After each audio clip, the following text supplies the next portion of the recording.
Alright, yesterday in the Championship did not disappoint. We've got so many talking points to go through in today's video. Obviously, we've still got more Championship action coming up later today as well, when Ipswich take on Southampton and Hull go up against Oxford. But for the other 10 matches that took place yesterday, we'll be going over all of them in a little bit more detail in today's video. If you went to any match over the weekend, get your thoughts on it in the comments down below. And do drop a like if you're going to enjoy. But without any further ado, let's just jump in. So let's start out at the racecourse, where we saw West Brom beating Wrexham by 3-2. To be honest, all three of the 12:30 kickoffs in the Championship yesterday were absolutely box office, weren't they? Obviously, they were all on Sky. I was trying to keep across all of them, flicking between matches. But yeah, this one had a little bit of everything. And all three of Wrexham's games so far this season, I think, have been really entertaining, obviously. Game week 1 against Southampton, midweek in the EFL Cup, that 3-3 draw they had with Hull. And now this one, which was an absolute goal fest against West Brom. Good start from West Brom. Isaac Price opening the scoring. Another brilliant performance from him. In that sort of attacking midfield role. He was brilliant on game week 1 against Blackburn. You can see why he's so highly rated.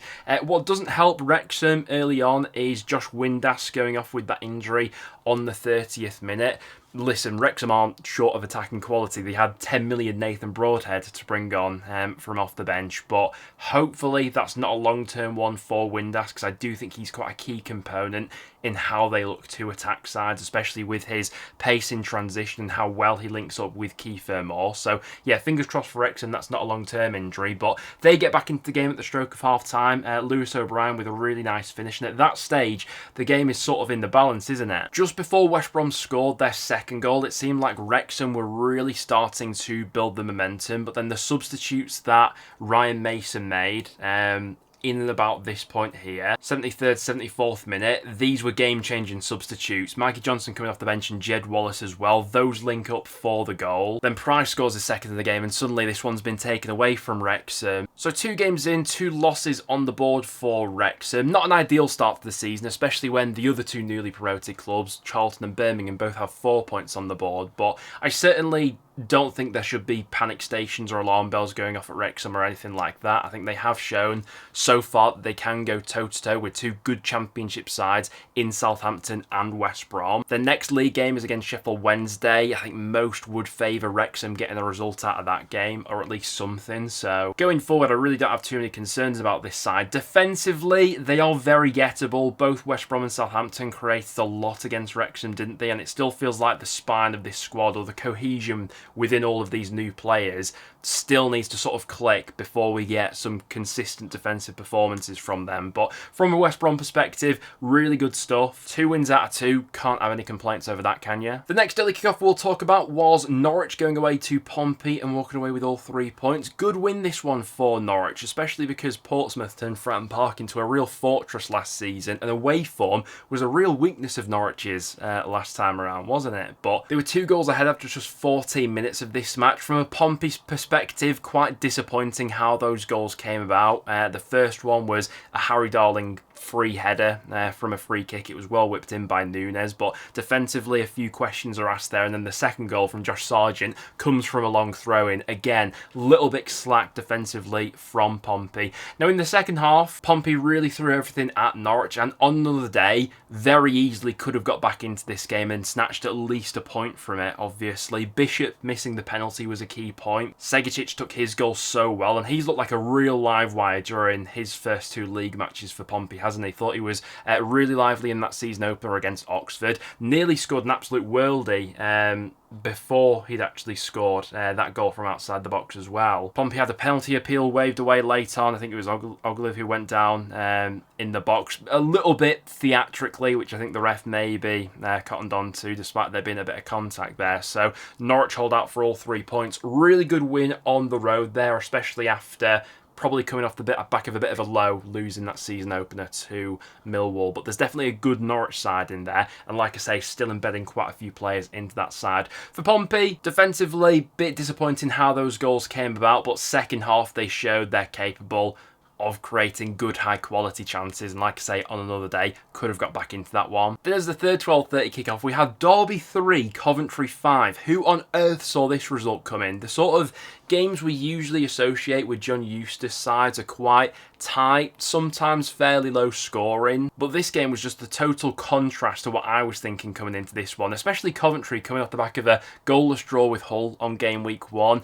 Didn't look brilliant in an attacking sense. I thought in the final third they looked a bit predictable against Hull, but this game just had a bit of everything, didn't it? I thought defensively both sides didn't exactly cover themselves in glory, but from an attacking perspective there was just so much to like about this game, and as a neutral I have to say I really enjoyed this one. Defensively it definitely felt like Derby were lacking the presence of someone like a Nat Phillips, who was obviously such a key player for that squad last season. I mean, Dion Sanderson, especially as part of that back three, really didn't have an afternoon to remember, didn't he gave away that penalty, and on a few occasions just looked quite weak, like he only won one of his 5 aerial duels. From a Coventry perspective, I think you can sort of overlook some of the defensive mishaps, especially on an afternoon where you score 5 goals away from home. This was a lot more like it from Cov in an attacking perspective, and I do sort of feel like the goals will be fairly well shared around this squad this season. That was certainly on show this afternoon here. No one got a brace, did they? It was 5 different goal scorers, so yeah, a real bonkers game of football. For Derby, I'm not quite sure what to make of this performance really, because we know that attacking wise they're a little bit light at the moment with some of the injuries they've got at the moment, but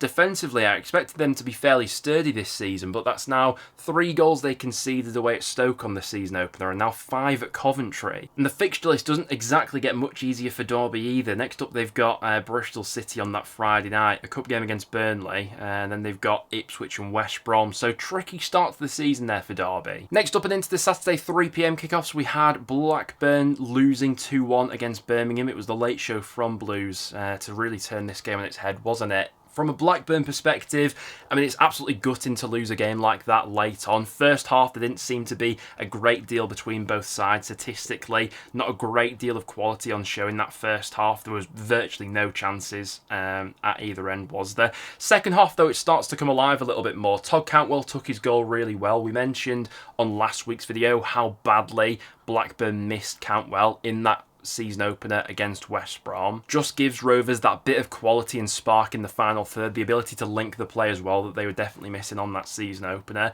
I do still think that from front to back, this whole Blackburn squad does just look a little bit disjointed at the moment. Obviously, it's quite a few new players being thrown in. A lot of key players they've lost from last season. Obviously, the overshadowing Lewis Travis situation certainly isn't helping with things either. But yeah, from a Birmingham perspective, I suppose you put this game down to mentality more than anything else, to keep plugging away and get back into this one late on. Performance-wise, Blues weren't amazing by any stretch in this one, but they win the penalty late on. Stansfield tucks that one away, and then the speed of that counter-attack in the last minute, you know, Blues' last-minute winner comes from a Blackburn Rovers corner. They win the ball back and just launch the whole team forward. Damara Gray with a lovely dribble down that right-hand side, and then it's Dykes, isn't it, that gets his foot on the end of it in the 98th minute. Looked like absolute limbs in that away end, and yeah, a bit of a sinker there for Blackburn. Great result for Birmingham, albeit performance wasn't amazing, but who cares when you win it late on. After that, to Ashton Gate, we had Bristol City drawing 0-0 with Charlton. Won't spend ages speaking about this one, as it was the only goalless draw we had on Saturday.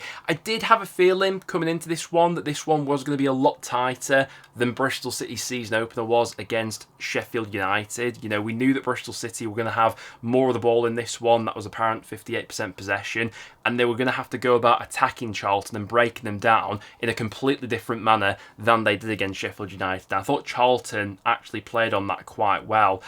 Both teams had reasonable chances and honestly could have gone either way, and that makes me think that a point was probably fair. Vitek and goal looked good for Bristol City again. Heard good things about Atkinson on social media from a few Bristol City fans after the game as well, which I think is the real sign of encouragement. For Charlton, I think you absolutely take a point away at Ashton Gate, considering how good Bristol City were at home last season. Back-to-back clean sheets for Nathan Jones' side. I think that's a positive start to the season for sure. Definitely shown that they're more than capable of competing at this level. So yeah, good point there for Charlton. Charlton. After that, we head to the Den and we had Millwall losing 3-0 against Middlesbrough. Who on earth saw this result coming? And I mean, this is just one of the reasons I absolutely love the Championship. Boro won their season opener against Swansea, but weren't outstanding in that game. And obviously, coming off the back of a bit of a dismal showing in the EFL Cup in midweek, a few of us were quite down on Middlesbrough coming into this weekend, especially going away to a place like the Den,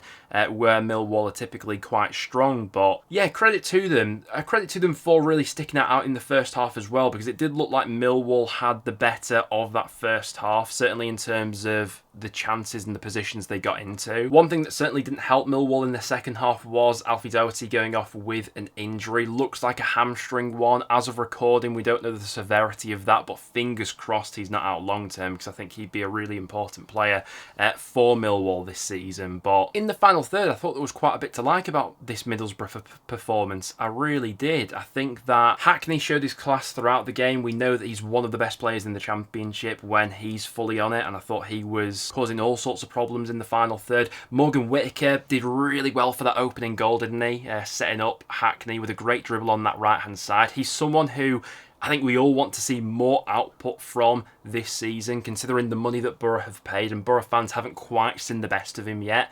But we know from his Plymouth days that he's definitely capable of getting really good numbers in the Championship, and maybe that was a sign of things to come, really. The scoreline maybe flatters Boro a little bit here, because obviously the second and third goals come quite late on in this game, but a full credit to them and to Rob Edwards as well, because this Boro squad here doesn't feel like the finished article by any means, does it? It still feels like quite a bit is needed between now and the end of the window, but from what he's got to work with, I still think there's a decent amount of quality here, and he was obviously able to tap into that against Millwall. From a Millwall perspective, was under par. Second half especially, there wasn't an amazing reaction to going a goal behind. Coburn seems to struggle to get into this one. Obviously Doughty going off injured didn't help things either. For Millwall, hopefully, for their sake, that one's just a bit of a one-off, but great result there for Boro. After that, we head to Deepdale for Preston beating Leicester 2-1, and I thought this was an absolutely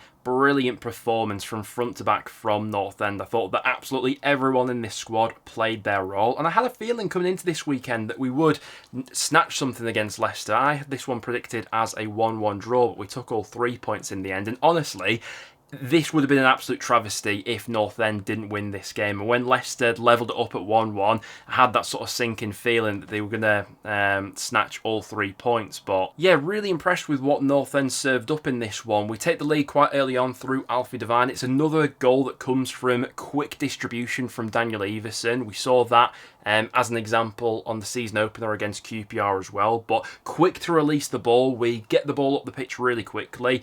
Devine takes advantage of the Leicester goalkeeper having a bit of a nightmare positionally, and then slots it in from a bit of an unlikely angle. After that, honestly, going in at half-time, North End could have been about 3 goals up, and I don't think Leicester fans would have had that many complaints. Leicester were so far off the pace in that first half, I couldn't quite believe it. And to me personally, looking on at that Leicester squad as a neutral, I mean, on paper, this team here absolutely wipes the floor with North End, and there's so much quality with all of these starting 11 players. But to me personally, watching that game in the flesh at Deepdale, at least half of that Leicester squad looked like they just didn't want to be there. And from that perspective, I sort of feel sorry for Marty Cifuentes a little bit, because I think it's easy to look at this team on paper and think, oh, Cifuentes should have this team playing fluid football in the Championship, scoring a lot of goals and running a team like Preston off the park. But realistically, when you've got about half of the starting 11 that look like they don't want to be there, what can you go ahead and do at that point? El Kanous, I thought, was pretty anonymous. Fatawu was on the ball plenty, but I've never seen his end product be so wasteful. Really poor from him in this game. Cifuentes ended up hooking Mavididi fairly early in the second half, but honestly, I thought it should have been Fatawu going off. In the end, it was Monga coming on for Mavididi, though, and he was the one bit of life and spark that was injected into this Leicester squad, and he scores that fantastic goal to get the Foxes back into it. But North End managed to flip the game on its head once again. Brilliant run down the left-hand side from Thierry Small, who was causing Leicester all sorts of problems. Whips the ball into Osmajic, who should have scored earlier on in this game, but he takes that goal really well. And Deepdale was absolutely bouncing for this one. We definitely are still lacking in this final third in terms of another forward. Obviously, with Jebison injured at the moment, there was no one to come off the bench for Smith or Osmajic, but provided we keep all these players fit for the time being, that team can go toe-to-toe with anyone in the Championship, playing like they were this weekend. From a Leicester perspective, I expect there to be so much change between now and the end of the window that this team will probably be unrecognisable in a few weeks' time with how many departures there's likely to be. From that perspective, I feel like this was probably a decent time to be playing Leicester because, like I say, mentally, a lot of these players just didn't look like they were there. After that, we go to Hillsborough for Sheffield Wednesday up against Stoke, and it was Stoke beating them by 3-0. Ultimately, Stoke's quality in the final third told for this one. Manhoff causing all sorts of problems, took his brace really well. Sorba Thomas with another standout performance, 2 assists for him, causing all sorts of problems down that left-hand side. Was one of those signings, Sorba Thomas, in the summer that I was a little bit 50-50 of, because we all know his quality in the Championship, but the way his time at Huddersfield had ended and some of the stuff that those fans had said about, you know, attitude and stuff like that, raises a bit of a red flag. But from what I've seen of him in the Stoke shirt so far, looks like he could be the absolute mustard. Mbama as well with another good performance, scoring once again. I think he looks like a real handful for Championship defences. From a Sheffield Wednesday perspective, to be fair, they did put Stoke under quite a bit of pressure, and you know, it speaks volumes in itself that Victor Johansson has an 8.3 rating in this game, made 5 saves. Wednesday were still able to get up the pitch and create a decent amount of chances, you know, an XG of 1.31 here. It was just that extra bit of quality and clinicalness from Stoke that obviously saw them winning this game, and the early goal probably didn't help things either in terms of settling this Wednesday squad into the match. But good win for Stoke. They're top of the table, aren't they now? After that, we'll head to Liberty for Swansea beating Sheffield United by 1-0. Obviously, both of these sides lost on opening weekend, so a big result here for Swansea. It was Ronald with the only goal of the game. He did look like one of Swansea's brighter sparks during that season opener against Boro as well, so no surprise that it was his bit of quality that was the difference between the two sides here. From a Sheff United perspective, it definitely looked like they were being a little bit more conservative in this game in terms of not wanting to overload the final third with attacking players because of how Bristol City caught them out last time around. But it didn't really have the desired effect, did it? Because in the final third, Sheff United really did not create a lot, an XG of 0.4. Like opening weekend against Bristol City, I still thought there was some positives to take from that performance, whereby attacking wise they got into some really good areas, had some nice link-up play, and on another day could have scored a few goals. This game here was just a bit of a drab performance, really. Even just looking into the average positions here, we can tell that Sheff United were a lot more conservative with their build-up play here. Like, you got someone like Harrison Burrows here, his average position is below the halfway line. Whereas against Bristol City on the season opener, you know, he was bombing on and really leaving them exposed on this side. So that was obviously something that Sellers has worked on here, trying to get them a little bit more compact in the middle. But if there was one manager who really couldn't afford a slow start to this season, it was Ruben Sellers, because he's coming in for such a popular manager in Chris Wilder. The decision to get rid of him was already a bit of a contentious one in the first place. So the fact that Sheff United have started this season so poorly, yeah, it's not great, is it? Listen, there's still going to be activity between now and the end of the window. We know that United are pushing quite hard to sign at least one more centre-half right now, so we'll see what comes of that next week. From a Swansea perspective, though, a lot more positives to take from this performance. Attacking-wise, they showed a lot more in this one than they did against Middlesbrough. Liked how much Galbraith was involved in this game as well. 62 touches. I bet that if we look into how much he was involved in that season opener against Middlesbrough, from my recollection, he barely touched the ball in this one, didn't he? Galbraith against Middlesbrough, 22 touches. So it's night and day, isn't it? Get a player like this on the ball and you'll get so much more out of him. So, yeah, good stuff from Swansea. Sheff United, bit concerned. And then the last game to touch on, as the Saturday 3 PM kickoffs, we had Watford beating QPR by 2-1. Now, there was no Kwame Poku for QPR in this game. He did go off with a knock against Northend, and it was feared that he'd be missing 4 this weekend. As of recording, I've not managed to see much concrete reporting on how long he's actually going to be out for, but it was one of the flags I sort of raised with that signing that obviously he missed a lot of matches for Peterborough in League One last season. So that meant that QPR weren't coming into this game full strength, and Watford, there was a lot more to like about this performance than their season opener against Charlton. Now, we mentioned Luka Kermagard as one of their standout performers against Charlton on opening weekend. The service to him wasn't great in that match, but I still thought that he put himself about quite well. The link-up play was there, and we said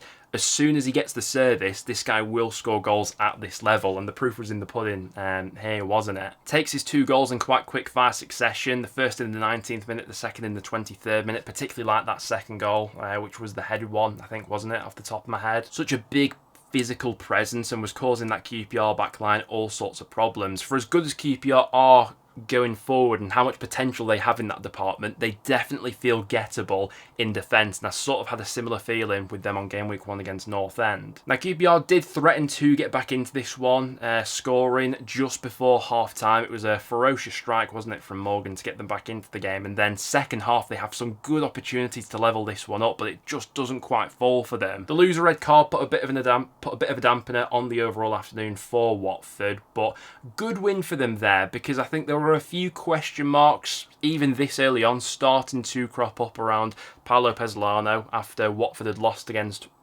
Charlton and then lost that EFL Cup game in midweek against Norwich as well. So to get the first win will feel like a relief. QPR under Julian Stefan probably are a bit of a working project at the moment, aren't they? We saw a bit of a cameo of Richard Kone coming off the bench, but there's still more to come from him for sure. But there you have it, guys. That is what I made of all the action this weekend in the Championship. Obviously, more games coming up this afternoon, which we'll probably discuss throughout the week. But if you did go on to enjoy, make sure to drop a like and get your thoughts on this weekend's action in the comments down below. Be interested to hear. Other than that though, guys, thank you very much for tuning in, and I'll see you all in the next one.